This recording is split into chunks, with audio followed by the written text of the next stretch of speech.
Hi, this is Daniela Wolf with Bestie Life, the podcast, and this is your community to support you through the little and not so little events that make up your day-to-day life. From the I've got this moments to the I just can't moments. We are here to empower all women to find and develop the skills they need to find peace, balance, and the bliss in their busy.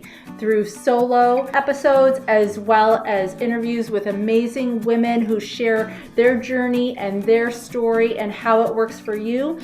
I hope you find the inspirations to make you laugh, think, as well as maybe rethink what you thought you knew, and connect as we realize that we are all living similar ups and downs and don't have to do it alone. So excited for you to hear this episode, and thanks so much for joining me today.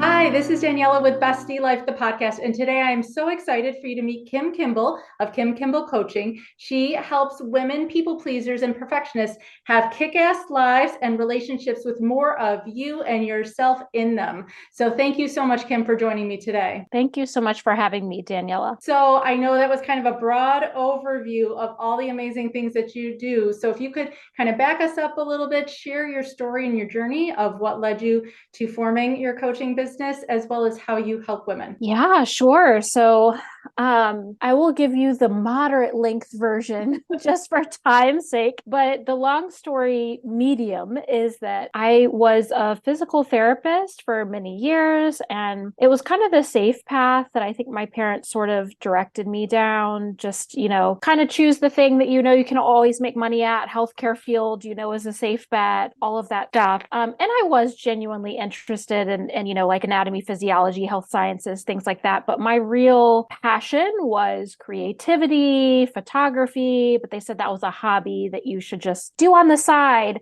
And so I sort of got funneled down this one path, and I kept waiting to really, really love it or like it, especially when you get a doctorate level education, right? And you spend all of this time and all of this money on something. And I just kept on waking up in my life and not being thrilled, being very less than thrilled, not really liking it, not really enjoying it. And then through a series of events, I thought that I was going to go down this one path of marriage and kids with this one partner, and that didn't work out. And then I realized when that didn't work out, I realized that I was waiting for these external events to sort of come and save me in my life. And I realized that I was like thinking in my head, oh, well, like when I get married and when I have kids, then I can transition down my hours in this job that's not really fulfilling. Then I can make these changes to my life. And when that didn't follow through, I was left with no one's coming to save me. I need to save myself. I need to be the one that's going to create the life that I want to create for myself. And so I ended up promptly quitting my job and backpacking around the world by myself, having my own little eat, pray, love journey, just going on this really internal journey of self-discovery of what's working, what's not working, getting radically honest with myself.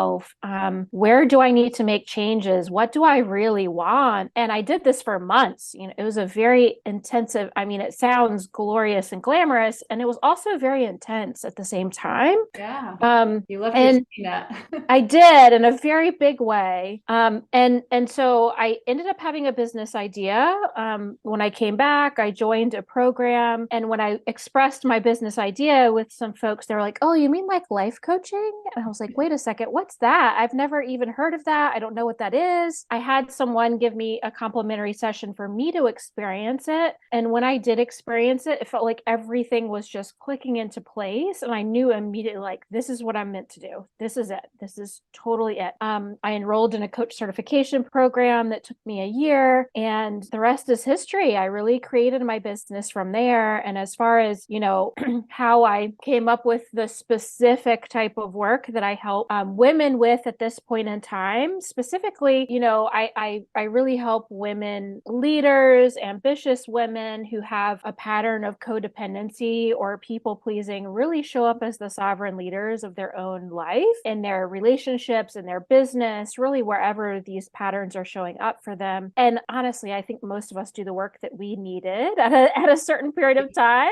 And that was the work that I needed. That was me, in years past. past. So that's really how I landed in that work, is working through it myself. Yeah, I can relate to so many things you're saying, and I'm sure my listeners can as well, because it is such a common theme and I hear it so often. And I think we've all experienced those times when, we're either following the track that someone has kind of led us to, that's going to be the safer way. Those are the things we should be doing, that we pick these things when we're at, I think, such a young age, when we still haven't even figured ourselves out with. And we look for whether it's material validation that we're successful or these other outside of ourselves things. And I love the way you phrased it. Nobody's coming to save us. We have to save ourselves. We have to create that contentment and that life in whatever way that's going to look like. For you, it was the Eat, Pray, Love journey. For other people, it might just be creating and carving a specific routine in their day. I think there's so many ways that we can kind of save ourselves from those other things we've created in our world, that I love the possibility of it all that you share. Yeah, absolutely. If it was up to me, no one would be allowed to choose a college major and or career path at that age. I love that you mentioned that. I'm like, who knows what they're supposed to do when they're 18 years old, and those insidious, shoulds, like you were naming, that all of us tend to have in the back of our mind, that can kind of put us down a path that maybe isn't necessarily meant for us. Yeah, and I think there's that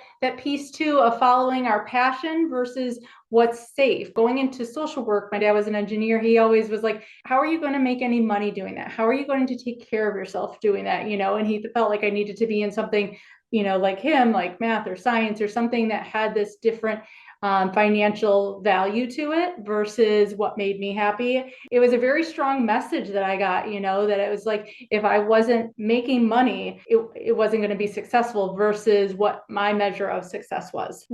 Yeah, I think that distinction of your own definition of success is so important. Yeah, because I think success, doesn't have to come from material things. It can come from the happiness of ourselves, the happiness of our kids, the kind of freedom we have in our lives in different ways. You can be financially, materialistically very successful and not have any time or any freedom or choice. And so it just depends on, I don't think there's any wrong answer per se, but I think, like you said, kind of knowing yourself well enough to know what you're going to need so that you are creating the life and the relationships that fill you up. Yes, exactly. I couldn't agree more. So when somebody comes to work with you, what are kind of some of the key starting points that you would have somebody look at if they were considering going to see a life coach? Yeah. So, I work on such a broad range of topics. So, but really what I most like to see is like, what's hanging you up? Where do you want to be? What's getting in the way? Because a lot of here's the thing that I think is so interesting, is that I think deep down, most people know and have an awareness around what they actually need or need to do. There's just this difficulty with actually implementing it, or it's like oversimplified. So I'm going to give you an example. Let's say that there's somebody that I feel like this would be resonant for your audience. Let's say there's somebody who's a people pleaser and has zero time for themselves and has run themselves ragged, and they're just on empty. They're just completely depleted. Every mom I know, basically. Yes. And so and then they're like, well, I need boundaries. And they know that they need boundaries, but being able to implement boundaries, they don't know how to actually implement the boundaries, right? And so they can know cognitively, okay, I need boundaries, but there's so many steps underneath that that are actual skill sets that need to be built. That's the juice of what I work with people on, right? Because let's say underneath the umbrella of this large overarching umbrella of boundaries, okay, well, we need to establish that your worth and importance is just as valuable and worthy as anybody else in the room, right? If you don't have that in place, you're not going to be able to enforce boundaries. There's the issue of being able to articulate your needs. So often people don't have that internal attunement parent to even know what their needs are, to much less know what to draw a boundary around, right? Or then to be, and then being able to express those things and communicate those things in a way that allows those needs and those boundaries to be most likely to be met is a whole nother skill set to build, right? Yeah. So I think people can get so frustrated that like, well, I know that I need boundaries, but why can't I do it? And then they'll get stuck in this process of not asking for help or not wanting to get help from somebody like me or you, because they're like, well, I know what the answer is, and I just can't do it. Well, you can't do it because there's so many of these more micro skill sets that are underneath this larger umbrella that really take skill and learning that I break down for people. Right. Absolutely. So that's a little bit of an example. Yeah. And I think something that I see frequently sometimes too is we assume when we're doing the right thing or the thing that's supposed to make us feel good, that it's going to start off feeling good. And I think, like to use your example of boundaries, when we're putting up, well, we're going to stop people pleasing, we're putting some limits in place, and not that they're a bad thing, they're healthy for us and the people that we're putting them in place with. But that initial pushback, that initial discomfort and disruption in kind of what's the status quo, I think we panic, and that's where we revert back then to what we already know, even though we're not happy, because it keeps everybody else happy. And I don't think people expect the level of discomfort sometimes that comes from making any kind of positive change. We assume it's going to be all gumdrops and rainbows, and that's not the case. I don't know if it was a meme or a quote or something like that, where it's like, the person who is taking the steps to be healthy is usually the disruptor in the family kind of thing. And it's like, black sheep. Yes. The one who's putting down like, nope, we're not doing this anymore. Everyone's like, what? And that is, I think, such a hard part to go through alone. So having the support of a coach as well as friends and a network, a group, things like that is going to help get through that really hard hurdle. Yeah, I love that point, Daniela, and I couldn't agree with you anymore. And I also want to add to that as well that it's not just the discomfort that's coming from the external and from, the shift in the dynamic of the other person perceiving the shift. I find it's also the internal discomfort, right? It's the internal discomfort of like using your voice in that way, taking up more space. It's the quote unquote guilt feeling that comes with setting boundaries. So it really can bombard you from all sides. And like you're saying, if you don't have a support system there, if you don't have someone like you or I, or a group or whatever it is, to really normalize that, hey, even with good change, there is this level of discomfort that is going to happen, and be able to get the support that you need through that, it makes it more difficult to sustain those changes. Yeah. And I think when we surround ourselves with people who get that, it kind of can help us validate, the things we're feeling and that we're going through, so that we don't just instantly revert back to what we've always done. Yeah, 1,000%.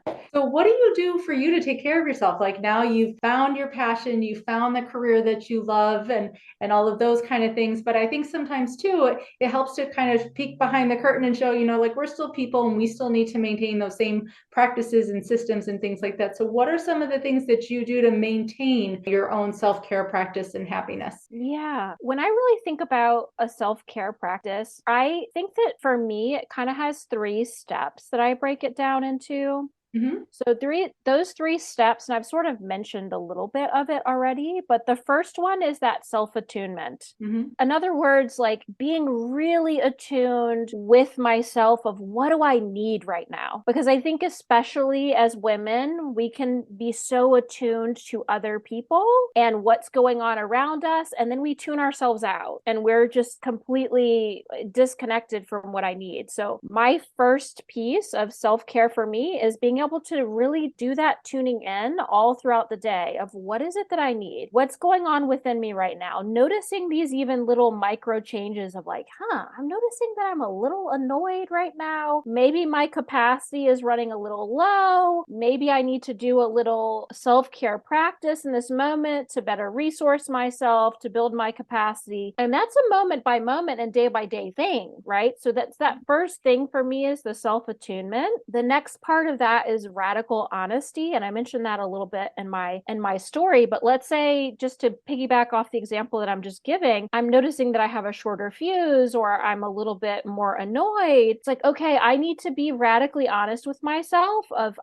my capacity is low right now. I've overextended myself and I need to potentially remove myself from a situation where I'm overstimulated and just take 5 minutes to do, let's say, like a breathing exercise in a quiet room, right? To sort of calm my nervous system. So, but that radical honesty, what I mean by that is, in the past, potentially I could have just pushed through that, even though I maybe had the awareness of like, oh, I'm really annoyed right now. Well, I wouldn't have stopped and realized that I needed to do that practice. I would have just kept going, and then I would have gotten increasingly more annoyed and my capacity would have gotten lower. And then there eventually would have been a blow up, right? So that the self-attunement is the first piece, the radical honesty is the second piece. And then the third piece I've already sort of jumped ahead on, but is aligned action. It's just taking action in alignment with, okay, what is this information that I have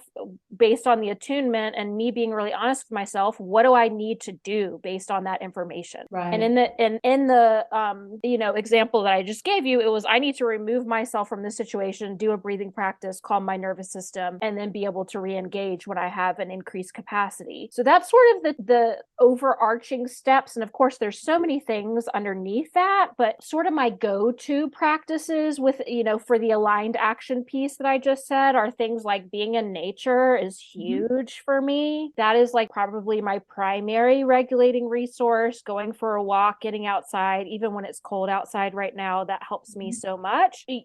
Aligned movement that can be like the walk, like I said, it can be doing like some yoga practices, breath work, as I mentioned, calling a friend or calling upon somebody else who has a regulated nervous system to help regulate mine, doing some co-regulating situations, journaling, reading, centering prayer for me is huge. I am somebody that is really sensitive. I would consider myself definitely a highly sensitive person. And so I can get very overstimulated, and being able to be, again, self-attuned, self-aware of when I'm overstimulated and being able to sit in silence and take some alone time when I need is really important for me. So those are some of the, like, my grab bag of go-to things of those aligned actions based on what I'm figuring that I need in the moment. Yeah. And I love always having options, because I think it definitely varies based on the situation, what you're feeling, where you are, how much time you have.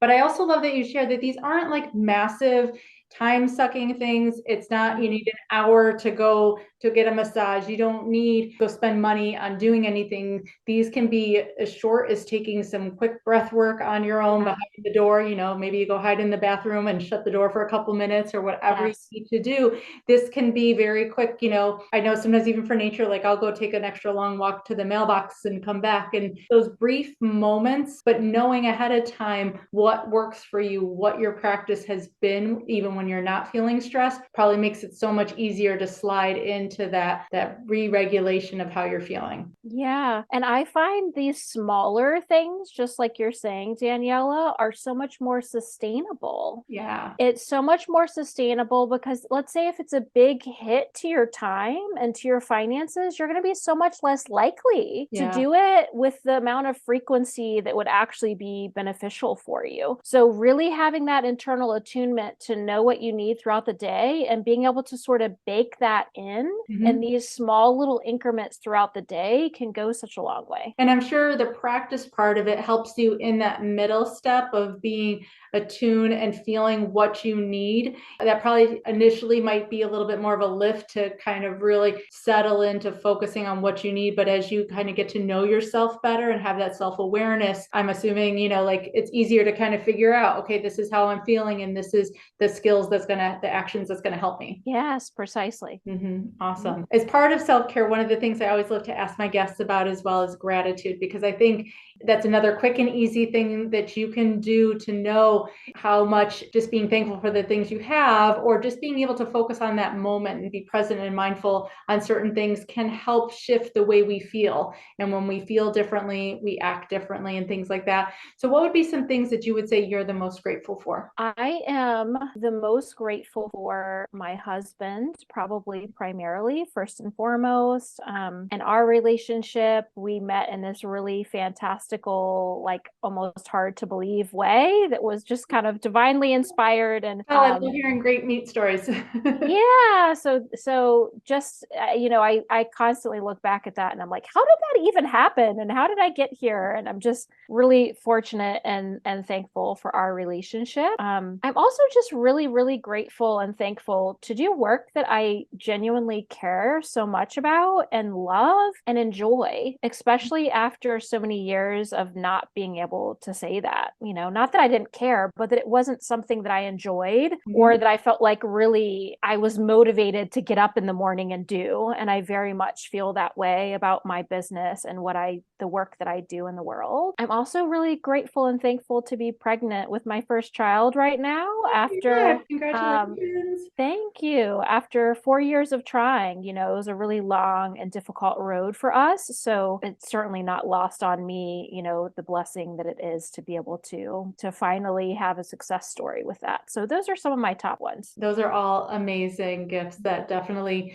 can be part of your every single day. They're not waiting for a special event. I know as the time of this recording, the holidays are coming up, and I think having more daily sustainable things, whether it's your practices, your gratitudes, all those things definitely contribute into helping you create that life that you're looking for. So where can people find you, Kim? How can people work with you, get in touch with you? Yeah, thank you for that invitation. A couple of different places. I hang out probably the most on Instagram, and my handle on Instagram is Kim Kimball Coaching. And I will say I'm probably going to be shifting that around the time of my maternity leave to hanging out more on my newsletter and less forward facing on social media.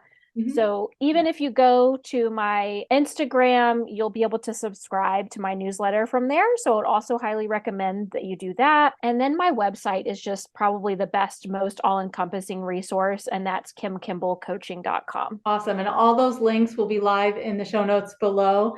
So thank you so much, Kim, for joining us today. Thank you so much for having me. And I can't wait to get updates on the baby and everything. So that'll be exciting. Yeah, absolutely. All right. Well, thanks so much. Thank you so much again for joining me today. I hope you enjoyed this episode. Please let me know any questions or comments that you have.